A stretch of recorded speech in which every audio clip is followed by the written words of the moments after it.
minutes. Oula. Voilà. Non, ça, c'est normal. Et on a lancé l'enregistrement. Okay. Donc, comme convenu, on a prévu un enregistrement pour cette partie témoignage. Donc, Laure, je te donne la parole. Tu nous fais ton témoignage et derrière nous, il y aura un temps d'échange, de partage, etc. qu'on remettra en sous-groupe. Enfin, je vous expliquerai, mais voilà. Prenez toutes les informations nécessaires avec ces belles choses que vont nous raconter Laure. Pardon. Laure, à toi. Merci. Du coup, pour ceux à qui je ne me suis pas présentée tout à l'heure dans le sous-groupe, je m'appelle Laure Craqui et je suis responsable en amélioration continue au CEA Grenoble dans un des départements du Leti. Le CEA, qu'est-ce que c'est? C'est un institut de recherche avec 9 centres répartis sur l'ensemble de la France et 5 plateformes régionales de transfert technologique. Dans le CEA, pour vous la faire très court, mais aussi pour comprendre un petit peu que c'est une grosse machine et une grosse entreprise, on est presque 20 000 salariés. Sur le centre de Grenoble, on est 4 000 salariés. Et donc moi, sur le centre Grenoble, je fais partie d'un département de recherche de 300 personnes. Et donc, je suis responsable amélioration continue dans les équipes support de la direction de ce département, rattachée à la direction de ce département. Tout ça pour vous dire qu'effectivement, je suis partie de cette grosse entité CEA France, et qui dit grosse entité dit forcément, quand on veut agir sur l'amélioration continue, accompagner le changement, c'est toujours moins agile qu'une petite entreprise. Voilà un petit peu pour le contexte et puis mon parcours et comment j'en suis arrivée, parce qu'aujourd'hui, ce que je voulais vous partager, c'est que c'est un poste d'amélioration continue. Je vais vous expliquer ce qui se cache derrière, mais qu'on a créé il y a 3 ans. Et du coup, l'idée, c'était de vous dire pourquoi on l'a créé. C'était le premier poste d'amélioration continue, finalement, au CEA. Hein. Ça n'existait pas, ces postes-là, avant, en tout cas dans la manière dont on a créé ces postes. Ce poste-là n'existait pas. Et puis voilà, c'est l'idée de vous dire pourquoi on l'a créé, comment on l'a créé et qu'est-ce qu'on fait dedans et comment depuis 3 ans ça a évolué et ce que ça a permis. Donc à la base, moi je suis ingénieure sécurité, santé, sécurité au travail. Voilà, j'ai travaillé avant dans le privé et puis depuis 10 ans, j'avais ce poste-là au CEA. Donc j'étais responsable de la santé, sécurité et de l'environnement dans mon département. Et voilà, moi j'ai fait des constats qui étaient personnels, que de nombreuses situations dangereuses, on a quand même il y a une bonne culture sécurité au CEA, on a peu d'accidents, mais malgré tout, on a des situations dangereuses et que souvent, quand on faisait l'analyse des risques de ces situations-là, on se rendait compte qu'à la base, il y avait une communication qui était défaillante, elles arrivaient souvent sur des endroits où il y avait des tensions dans les équipes, ces situations-là. Et que, effectivement, pareil, on suit les indicateurs en tant que sécurité au travail, on suit les indicateurs d'arrêt maladie et que globalement, on arrivait à lier augmentation du nombre d'arrêts maladie avec finalement la santé des équipes. Et à ce moment-là, donc il y a 4 ans, au sein de notre département, donc on était regroupés sur 7 bâtiments. Toutes nos équipes étaient regroupées sur 7 bâtiments à l'intérieur de ce centre du CEA Grenoble, donc où je dis où il y a 4000 personnes qui travaillent. Donc nous, on était 300 personnes réparties sur 7 départements. Il y a eu ce projet de construire un bâtiment unique pour regrouper tout le monde, toutes les activités qui étaient liées à nos recherches en optique et photonique.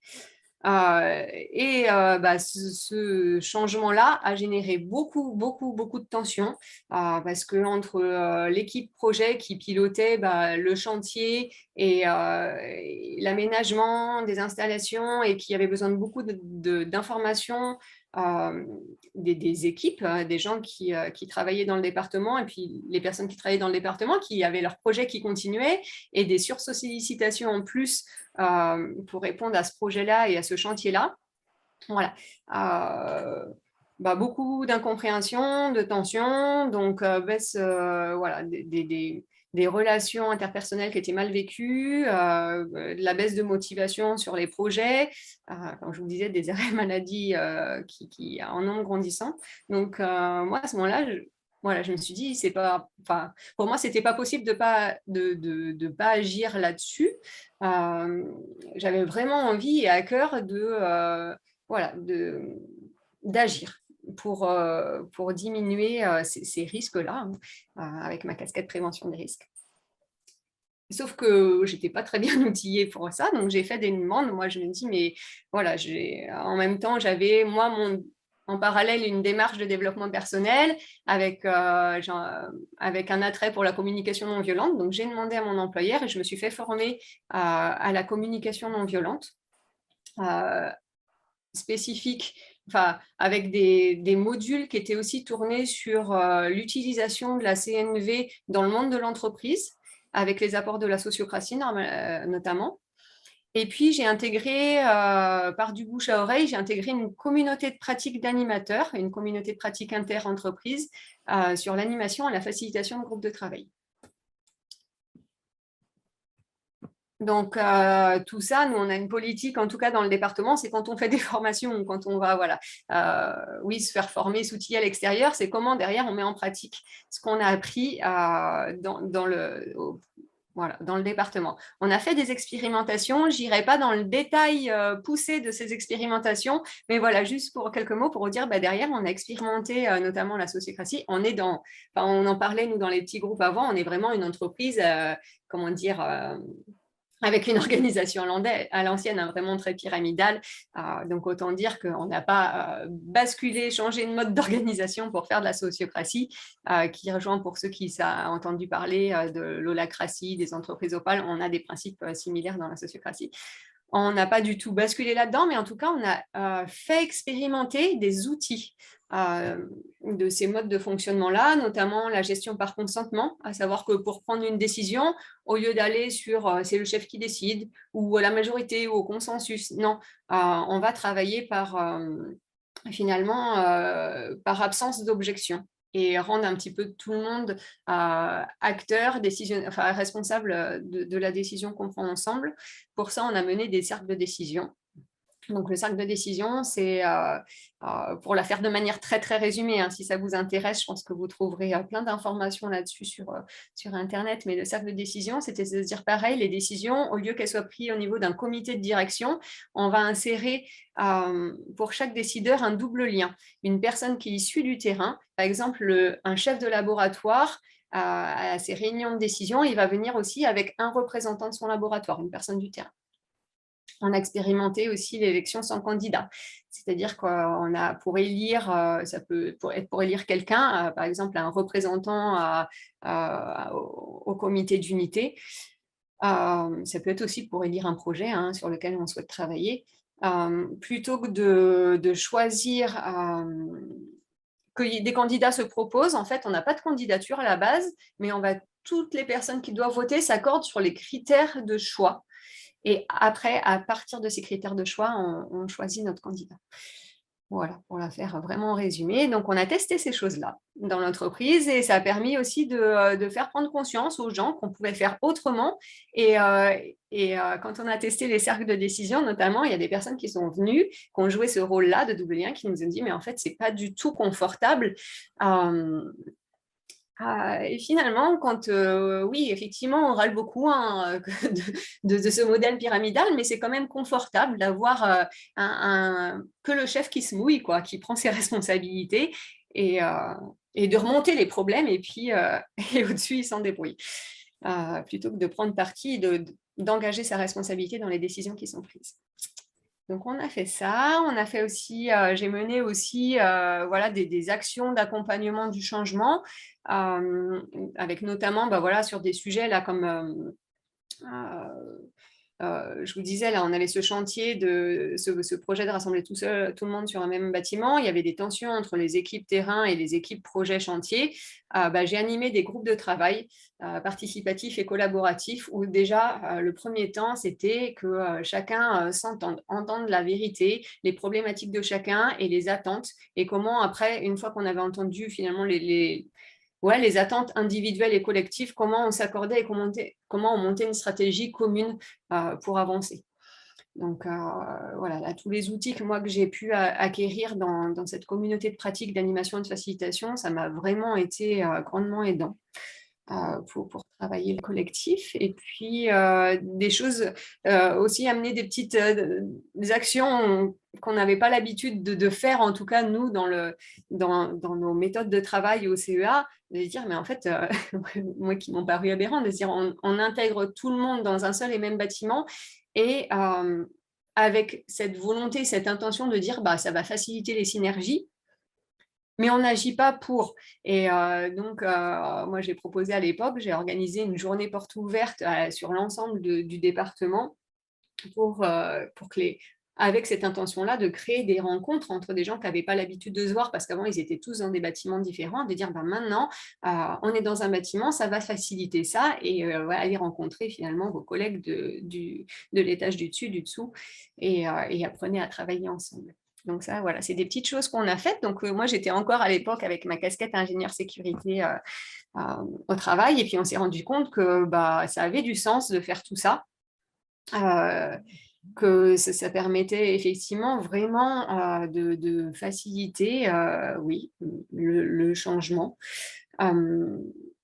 Et à ce moment-là, donc, d'avoir moi été me former et puis d'utiliser ce que j'avais appris au service, voilà, de l'accompagnement du changement. Mon chef à l'époque, il m'a dit, mais en fait, ça a tout à fait sens de créer un poste dédié à ça, à l'amélioration continue, pas au sens de la norme qualité, hein, mais amélioration continue au sens, tous ces petits projets ou tous ces irritants qui nous remontent, avoir quelqu'un qui est capable de porter ou de piloter en tout cas les projets en lien avec ces sujets-là, ces sujets d'irritants, et quelqu'un en plus qui est capable d'animer les groupes de travail pour embarquer finalement tous les collaborateurs hein, avec des méthodes participatives et collaboratives. Donc, je vous ai mis rapidement, donc ça c'était en 2018, voilà, on a officialisé la mission. Donc, c'était le premier poste au CEA créé sur de l'amélioration continue, mais voilà, pas forcément amélioration continue, comme je vous le disais, au sens de la qualité. Donc, l'idée, c'était les objectifs du poste, pour les faire très larges, hein, c'était de faciliter et renforcer l'efficacité collective en support à la ligne managériale, de développer et de favoriser l'intelligence collective, de développer le rayonnement des méthodes de travail participatives et de contribuer à la résolution de problèmes en mettant en avant l'écoute réciproque, l'expression de chacun, la recherche de solutions pragmatiques, l'autonomie, la responsabilisation. Participer à l'amélioration de l'environnement de travail et accompagner l'évolution de l'organisation, d'assurer la traçabilité des actions d'amélioration continue. Et c'est vraiment l'amélioration continue des opérations et des systèmes et le développement continu des capacités humaines.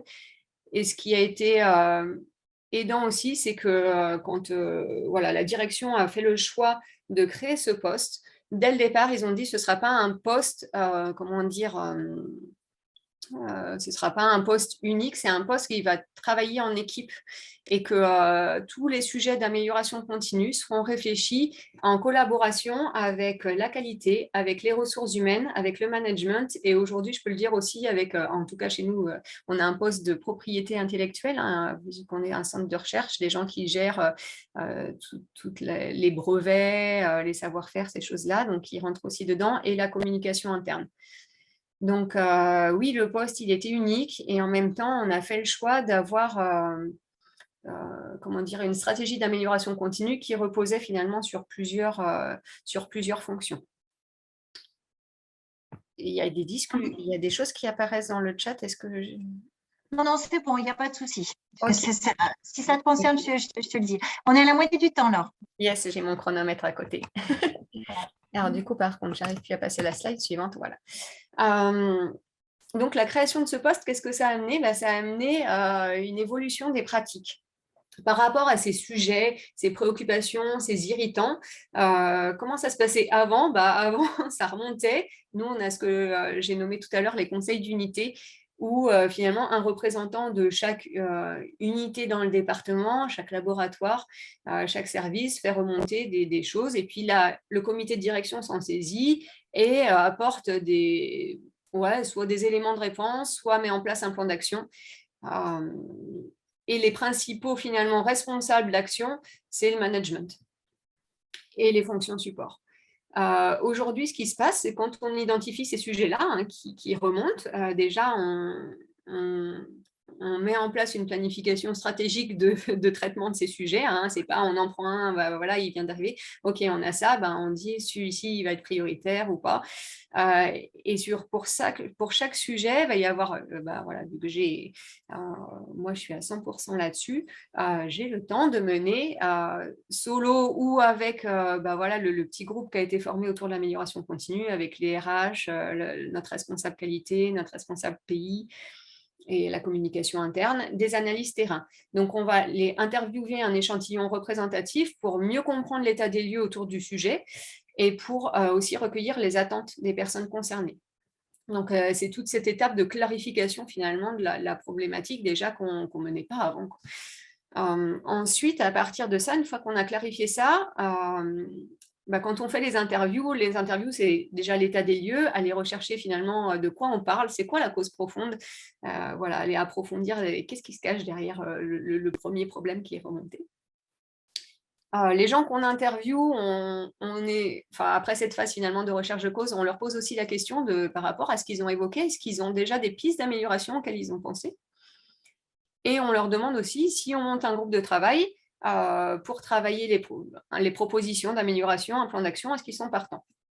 Donc voilà, ça derrière, parce que la deuxième étape qui se cache derrière, c'est justement ce groupe de travail collaboratif pour élaborer les propositions. Et l'idée, c'est de partir, en tout cas moi pour ma part, je pars sur tous ces groupes de travail avec des personnes volontaires, ce qui est grandement aidant. Donc derrière, on a un groupe de travail où on élabore des propositions et ces propositions-là sont remontées ensuite. Donc des propositions avec des propositions où voilà, ça émane vraiment de toutes les personnes concernées, du terrain et dans lesquelles finalement on a des porteurs d'action aussi qui sont déjà identifiés. Et après, ces propositions sont remontées au comité de direction et le comité de direction dit ok, là-dessus on y va, on met en œuvre, on ajuste si besoin et en tout cas derrière on sait sur qui s'appuyer pour mener ces plans d'action. Et ces plans d'action, soit c'est du pur sujet d'amélioration continue, c'est moi qui les suis, soit c'est un sujet à la base qui était très RH, et donc ça va être la personne en RH qui va suivre ces plans d'action, soit c'était très qualité, c'est la personne en qualité, voilà, il n'y a pas de vérité. Donc, c'est vraiment une évolution des pratiques. C'est qu'avant, voilà, on remontait le sujet et on s'attaquait directement au sujet, quelle solution on met en place. Et là, finalement, on va prendre le temps de c'est quoi le sens, qu'est-ce qui se cache derrière, comment par rapport à cette question, on fonctionne ensemble pour la résoudre. Et puis, effectivement, après, on propose du concret. Donc voilà, ça, c'est vraiment une grosse évolution qu'on a vue sur ces 3 années en mettant en œuvre une stratégie d'amélioration continue, puis en y dédiant un poste. Quand on a démarré, je vous partage un petit peu les questionnements qu'on avait à se dire, mais du coup, on crée le poste, ok, ça n'a jamais existé au LETI, ok, même au CEA, est-ce qu'on va avoir assez de sujets? Là, on sait que les sujets pour l'année à venir, on les a, mais à long terme.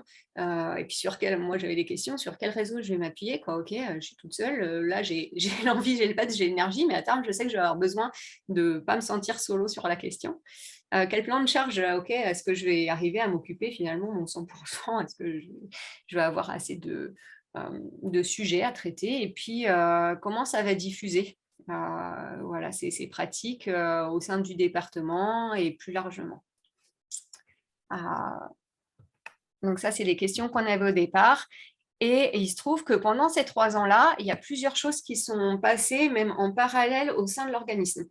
Donc, moi, mon poste, il a fait de tâche d'huile au niveau de l'Institut. Donc, moi, je suis département qui s'appelle le DOPT, optique et photonique, département de recherche en optique et photonique. Au-dessus de moi, je fais partie d'un institut qui s'appelle le LETI, au sein duquel il y a plusieurs départements. Et puis, je fais partie de l'entité Grenoble. Donc déjà, le fait d'avoir... moi, mon chef de l'époque est devenu... fait partie aujourd'hui du comité de direction du LETI. Donc, il a continué à pousser cette stratégie-là à l'échelle du LETI. Donc aujourd'hui, on a un référent, un responsable amélioration continue au niveau du LETI et des référents dans chaque département. Je suis la seule aujourd'hui dans les départements à être à 100%, mais en tout cas, on a identifié des référents, dont Gilles qui est là aujourd'hui, voilà, dans les différents départements du LETI. Et voilà, en 3 ans, aujourd'hui, on a une stratégie aussi au niveau LETI de dire les sujets d'amélioration continue sur lesquels on veut travailler. Voilà, c'est ceux que je vous ai mis là. Hein. C'est vraiment faciliter le travail des managers de proximité, améliorer la vie des chefs de projet, améliorer le fonctionnement des équipes, optimiser les réunions et manager les connaissances. Donc, on a une stratégie qui s'est mise en place. Et puis, au niveau du CEA Grenoble, France, il y a eu deux missions qui sont organisées, une qui s'appelle Cap Performance, avec l'idée de l'amélioration continue au service de la performance, hein, et puis une autre qui s'appelle Ambition Innovation. Et derrière ces 2 grandes missions, c'est de rendre les gens acteurs de l'amélioration continue, de favoriser le partage des bonnes pratiques, et de mettre en place, en fonction de ce qui remonte au niveau national, des GT spécifiques, des groupes de travail spécifiques pour travailler des sujets, des irritants communs à l'échelle du CEA. Et le principe qui se cache derrière, hein, quand on travaille comme ça à l'échelle, enfin je veux dire même à l'échelle du département, on a les principes de base qui sont de dire, il y a plein de choses qui sont faites finalement, plein d'initiatives à droite, à gauche. Comment on partage ces initiatives? Parce que un jour, la problématique que je vais rencontrer finalement, peut-être que quelqu'un d'autre dans mon organisme l'a déjà rencontré. Et comment j'utilise son retour d'expérience et ses bonnes pratiques pour ne pas tout réinventer. Et puis, comment, à l'échelle du CEA aussi, on peut harmoniser et simplifier nos pratiques. On a un grand besoin de simplification chez nous. Voilà, vu le temps qui passe, je ne vais pas tout aller dans le grand détail, mais parce que je vous en ai déjà parlé grandement, hein, mais la méthode qui se cache derrière et qu'on déroule à peu près à chaque fois, c'est que quand on recueille les sujets qui nous remontent, hein, les irritants, on identifie les personnes concernées, on prend vraiment le temps de clarifier les enjeux qui se cachent derrière. On fait en sorte d'animer des espaces de travail collaboratifs pour récolter des attentes, clarifier finalement le résultat attendu et pas les irritants avant qui remontaient finalement par une personne et qui étaient finalement un petit peu la façon dont c'était remonté qui était biaisée par la vérité de cette personne-là. On va aller chercher plus loin finalement, c'est irritant, et ok, c'est toi qui remonte, c'est ton unité, mais en fait, il est peut-être partagé, la question est peut-être plus vaste que ça. Donc, on va faire ce travail-là. Et puis, ce qui n'existait pas avant, c'est que maintenant, on co-construit la démarche vraiment avec le terrain. Ensuite, souvent, il y a un travail, comme je vous le disais, on cherche à harmoniser, à simplifier. Donc, il y a vraiment un travail sur un sujet d'aller chercher les actions existantes. Pas qu'à l'échelle forcément aussi, enfin déjà quand on a une problématique au niveau d'un labo, déjà au sein du département, hein, où on a 10 laboratoires, vérifier ce qui s'est fait dans les 10 autres, mais même à l'échelle du LETI, voire du CEA, voire même des fois faire du benchmark externe, hein, sur ce sujet-là, qu'est-ce qui existe. Et puis dans la volonté vraiment d'harmoniser et de simplifier derrière. Et ensuite, on met en œuvre les plans d'action, et comme je vous le disais, ce n'est pas forcément des plans d'action qui sont portés par l'amélioration continue. Et pour ces plans d'action, il y a bien la validation des actions, elles sont bien derrière. Aujourd'hui, dans le mode de fonctionnement du CEA, hein, elles sont bien validées par le comité de direction. Est-ce que je peux me permettre? Je pense qu'il y avait une question de clarification dans le chat. Je pense que ça faisait référence à la diapo précédente. Donc, c'est peut-être la question, c'était pour les référents. Est-ce que c'est une mission? Une mission. Ou une fonction? Une mission. Une mission, c'est-à-dire que c'est quelque chose qui leur prend 10 à 15% de leur charge de leur plan de charge. Est-ce que ça répond à la question? Oui, merci Laure. Super. Alors, les résultats. Je vois le temps qu'il est fait, de la matière. Finalement, les questions, mes questionnements et nos craintes qu'on avait vis-à-vis du plan de charge, il n'y a pas de souci. On a des problématiques qui sont long terme, comme la gestion des connaissances, comme l'animation et l'optimisation des réunions. Et ça, on sait qu'on est sur des sujets sur lesquels, même la gestion des connaissances, on a démarré des choses. On va continuer à s'améliorer sur le sujet, mais c'est un sujet qui va être vraiment en très long terme. sur les réunions aussi. Et on a des sujets plus ponctuels, comme je vous ai mis quelques exemples, mener des ateliers de féminisation de la filière expert ou relancer l'activité inventive sur certaines thématiques. Donc ça va être plus du ponctuel et que finalement, il n'y a pas de souci, on ne s'ennuie pas. En tout cas, je ne m'ennuie pas, je parle pour moi. Des résultats des participants involontaires, la façon dont on monte les groupes de travail, comme je vous le disais, avec cette première partie qui est on va faire parler les gens, recueillir les attentes. Et ensuite, on part sur les groupes de travail uniquement avec des volontaires. J'ai même eu un groupe de travail à un moment donné sur sur la valorisation des A2 hein, de la population technicien, où on est parti en plénière avec plus d'une trentaine de personnes et on a fini après, on a enchaîné sur des groupes de travail qu'avec les personnes qui étaient volontaires pour travailler à construire des propositions et qu'on s'est retrouvé plus qu'avec la moitié de l'assemblée finalement. Et c'est OK.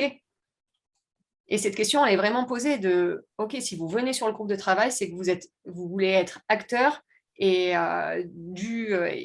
finalement prendre responsabilité dans le plan d'action qu'on va construire. Et puis, résultat de la visibilité aussi. Aujourd'hui, le terme amélioration continue, ben voilà, il commence au bout de 3 ans, en tout cas au sein de mon département, il commence à bien parler. Et pour finir, donc voilà, quelques difficultés et quelques pépites. Les difficultés, au départ, ça a été la promotion et accepter que ça a pris du temps parce qu'au départ, ça a diffusé par bouche à oreille. Difficulté au départ aussi à capter d'autres personnes aux compétences similaires, pas vraiment. Ces difficultés, elles étaient plus au début, je les ai plus aujourd'hui, mais voilà, au début, pas de vision long terme, et puis tous les outils à construire de reporting, de méthodo. Et par contre, les pépites auxquelles je n'avais pas pensé, c'est que Covid égale beaucoup plus de distanciel et ça facilite grandement la mise en réseau de personnes. En tout cas, moi, pour le CEA, où on est des départements répartis, enfin des centres de recherche répartis sur toute la France, travailler en réseau avec des collègues aux fonctions similaires ou des gens qui travaillaient sur les mêmes sujets que moi, ça a été grandement facilité par le distanciel. Et puis une pépite, je me dis que j'ai beaucoup de participants qui sont de nouveau volontaires, qui en redemandent de travailler en mode collaboratif. Donc je me dis que c'est qu'on a tout bon.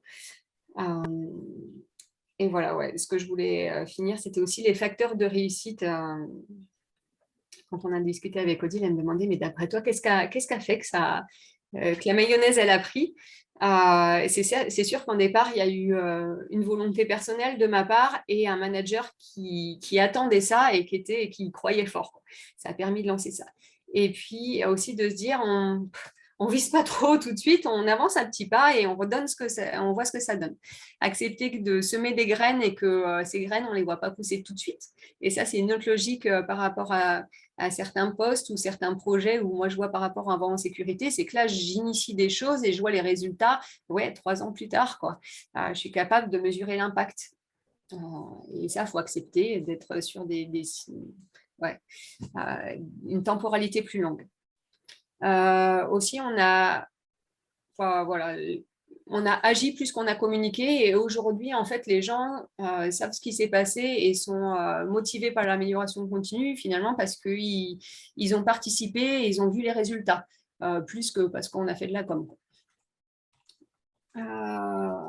Ensuite, les facteurs de réussite, c'était de faciliter les échanges et les bonnes pratiques.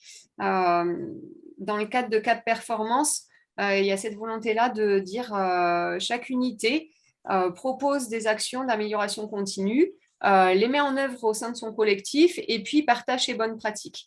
Et petit à petit, cette logique-là d'être dans le partage de bonnes pratiques et de dire, tiens, on fait des choses à notre niveau parce qu'on a eu, des préoccupations et des sujets, on a mis des choses en œuvre et on va les diffuser. Ça commence à rentrer dans les méthodes de travail et je pense que c'est vraiment une bonne chose et il faut faciliter ça, il faut pousser ça. L'intention, c'était vraiment, en tout cas moi, à mon niveau, je peux dire mon intention, c'était de faire en sorte que les gens travaillent mieux ensemble et finalement de viser aussi toutes ces thématiques de bien-être au travail. Et c'est ce que je vous mets après, là, c'est moi, quand je mène un groupe de travail, mon intention première, plus que mais ça c'est personnel, hein. Je dirais qu'en deuxième, oui, effectivement, j'ai le résultat, mais j'ai vraiment l'attention première qui est sur le bien-être des gens qui vont venir travailler dans ces groupes de travail et de créer de la cohésion, de la convivialité, de répondre à ces questions de sens et à la qualité relationnelle. Et puis ouais, je sais que aussi, pareil, je parle pour moi, mais oser expérimenter et prendre le risque de se planter, c'est pas quelque chose qui me fait peur. Et du coup, ça permet d'expérimenter plein de choses et puis après de prendre ce qui fonctionne et d'innover quelque part, hein. En tout cas, au sein de notre organisme, ouais, d'innover sur la façon de travailler ensemble. Et la suite, c'est la dernière diapo. Tu as 5 secondes pour terminer, alors. Et ben voilà, la suite, voilà, ça c'était pour partager. Nous, la suite, c'était vraiment d'ancrer les pratiques, de rendre les gens autonomes sur ces nouvelles façons de fonctionner ensemble et sur les démarches qu'on déploie. Vis-à-vis de mon comité de direction, c'est d'avoir une vision stratégique vraiment portée, parce que avec un management qui est fortement impliqué dans le sponsoring de ces activités-là, ça facilite grandement les réalisations. Et puis, à mon niveau, c'est de créer un réseau d'animateurs et de facilitateurs. Voilà, dans l'organisme. Et puis, si vous voulez en savoir plus, c'est la suite de l'atelier. Ça marche, exactement. Merci, Laure. Merci, Laure. Donc, on va arrêter le partage. Je peux te laisser arrêter le partage. Oui. Et donc, ce qu'on va faire maintenant, c'est que sur la base de ces éléments-là, donc on va vous remettre en sous-groupe et on va préparer ce qu'on appelle le ping-pong des questions-réponses. Donc, vous allez être dans un autre sous-groupe avec d'autres participants. Et donc, l'objectif,